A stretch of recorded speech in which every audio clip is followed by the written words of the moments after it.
I'm Mathias Gretel-Nørvig. I'm the CEO of SYBO. Subway Surfers launched phenomenally, so the success of Subway Surfers, the trajectory was just insane. The team definitely felt that they could walk on water. There was a lot of high energy, a lot of passion, and basically they were just pinching themselves that this is actually happening. We've made a global mega hit. And the team was super excited to then see what's the next venture, what's the next thing we want to do. That's how Blades of Brim came about. Blades of Brim is a type of combat runner where you're slaying monsters and visiting portals to progress in the game. And we were featured globally. We were the editor's choice in all app stores all over the world. And we thought that that would also translate to becoming a next mega hit. But we had to realize that this is not a given. Even though we have so many downloads on Subway, Blades of Brim became a great business card in terms of art style, graphics, moment-to-moment gameplay, but not a commercial success and not the next most downloaded game. On the back of Blades of Brim, I think there were a lot of passionate ideas and a lot of passionate teams that wanted to explore something outside of runners. And that meant that we explored both some MMO RPG type games, we also explored some dungeon crawlers and tried out different things that we then invested heavily in. The projects we started between 2015 and 2017 had a lot of love from the people that made them. They were heavy players of those types of games, but had limited experiences in creating those type of games. During 2017 and during 2018, we had to realize that the projects we were working on besides Subway Surfers, the success of the games was not imminent. So we had to make some tough decisions to kill projects. That was a new thing in SYBO. Killing projects is never fun. There's a lot of blood, sweat and tears going into creative processes. So deciding to can or icebox a project always comes with a sort of immediate frustration. But it was also a learning opportunity for the entire company that just because we had one success didn't mean that any following title would necessarily be met with the same excitement as Subway Surfers had initially. Continuing the Subway Surfers legacy is, it's a lot of pressure. It's a lot of pressure, I gotta say. Coming into SYBO and having Subway Surfers as an IP that you look at and say, how do I take this further? You have to put yourself in the shoes of the players and understand what it is they fell in love with. Sometimes things work, sometimes they don't. I get so much help from the people who have been through those hard times because they have the knowledge and they have the generosity to share that with me. That's not something that every company has. While we were trying out different game projects and investing heavily into creating next successes for SYBO, Subway Surfers still performed. We were still one of the most downloaded games, but at the same time we also knew that we were a 5, 6, 7-year-old game that people said, oh, I used to play that instead of this is the game I keep playing. We were trying to figure out what is it actually that is our USP, what are we known for, what is it we want to do with the brand, what do we want to do with the IP, what do we want to do with the games. So coming to the end of 2019 was probably the toughest period in SYBO history because the energy in the studio, the realization of not being able to just launch successes, it meant that we probably had the lowest morale. This is still at the time where we had the biggest transformation ahead of us, becoming the publisher of Subway Surfers. SYBO is very different than it was when I joined 3.5 years ago. At that point of time, I think we were going in a lot of different directions. So we had to make a lot of structural changes. We really had to prioritize. But I think back in 2020, when we became the publisher of Subway Surfers, that was a really important moment in time for us. Becoming publishers of Subway Surfers was a natural next step for us as a studio. The collaboration and the co-production with Kilo from 2012 to 2020 was a perfect partnership in the sense that they brought capabilities we didn't have, and even if Bodens Vester had the idea or the IP, Kilo and their team definitely helped the game become what it was. But as that first contract was about to expire, it was also clear that we wanted to unfold the wings and see what our game teams could do if we were able to test more things and try more things directly into the game. Working on Subway Surfers is not really an easy job. The thing is, we have to make a game that looks good compared to all the new stuff out there that's only running on the newest iPhone. But we are running on really, really old devices. So we need some special voodoo powers in order to be able to pull that off. We do that because a ton of people out there still don't have the newest phone available. And we want to make games for as many people as possible. Becoming the publisher of Subway Surfers was a massive undertaking. We had published Blades of Brim back in 2014, but we hadn't published the most downloaded game in the world, and that meant that we had to learn a lot of disciplines that had until then been handled by Killing. All the things that a fully fledged publisher had tons of experience with, but that we had to learn from scratch.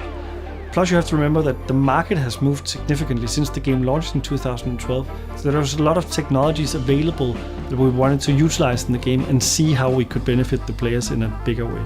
So what we've tried is to test more things, to be more agile in our development processes, to empower the team, to try out more things and take some risks.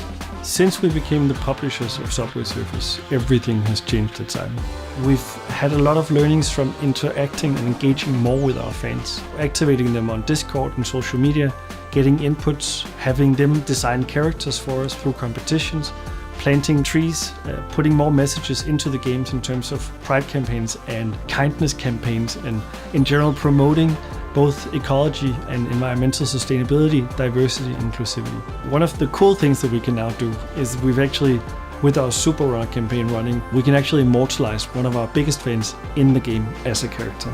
For a couple of years now, we've been doing fan-made characters. Just seeing their reaction, how it's now in the game, is just like amazing. And it makes a lot of our artists and other people around the company really excited too. When you look at how many characters there are, you just really have something or someone that's relatable to everyone out there, right? You end up just really hitting people in the feels. There's so much relatability and immersion there. So with all the features we've added to Subway Surfers, what we can see is that we're going viral again all over the world. People are starting to talk about Subway Surfers again. We're coming back into the charts. That's a different type of virality than what we've had for a while. It's literally insane that we, 10 years in, have some of the best days, best weeks, best months. That doesn't happen in the game industry. The fact that we've been able to turn around and reinvigorate the game is just something that we're super proud of. I do get amazing reactions these days when I tell people that I work for Subway Surfers. It used to be that Subway Surfers was the biggest game you didn't know of, but now we're, you know, people know the name. Subway Surfers means a lot of things to a lot of people, so honestly it's an honor to take something that's that important and then be trusted with running with it. There's a lot of stuff that I would love to share, but I can't. Really, what we're building here is thanks to everybody who's ever contributed over the years, and that is something that is very, very precious.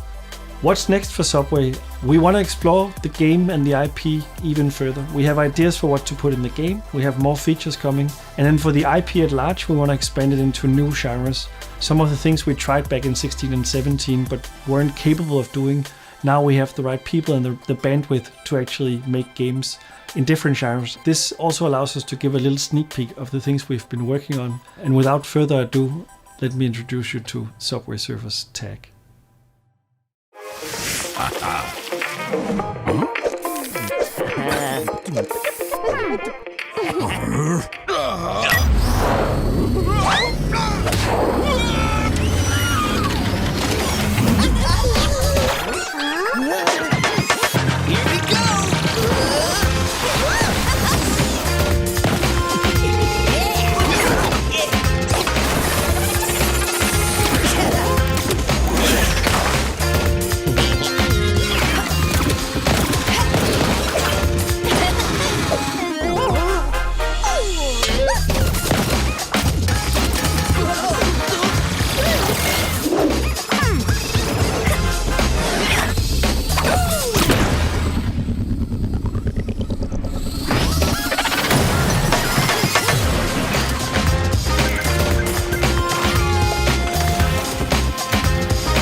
My name is Owen, I'm a game director here at SYBO. I'm really excited to be able to introduce to you our new game here at SYBO, Subway Surfers Tag.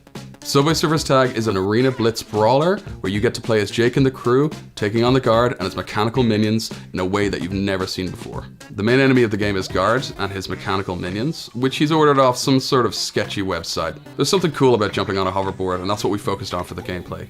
We made sure that there's a really cool trick system in there. There's grinds, there's different types of power-ups to pick up, all the while being chased by the guard. And you gotta survive as long as possible, get those new high scores, and unlock the content. There's a bunch of different locations the battles take place, including DeLorean Park, the docks, the train yard, and more. Taking Subway Surfers off the rails and into a new format was a big challenge. Moving from an infinite runner into what is essentially an open arena, bringing in combat, enemies, new sorts of inputs for the players to explore, took a lot of effort. We really wanted to focus on action arcadey, but extremely fun gameplay. It took a lot of prototypes to get to where we are, but we're extremely proud of the game that we've made. I hope the players see more of the Subway Surfers universe in this game. Different locations they haven't seen before, get to know the characters a little bit better, and this is just the beginning. SYBO is now where we wanted to be 5 years ago. I think we have a very promising future ahead of us. The things that we have in scope being released in the coming months and years is something that we have been working very hard on for a long time, and that's something that we are super eager to present to all of our fans. We are at Studio completely transformed. We're excited that now finally we're able to bring things to the market.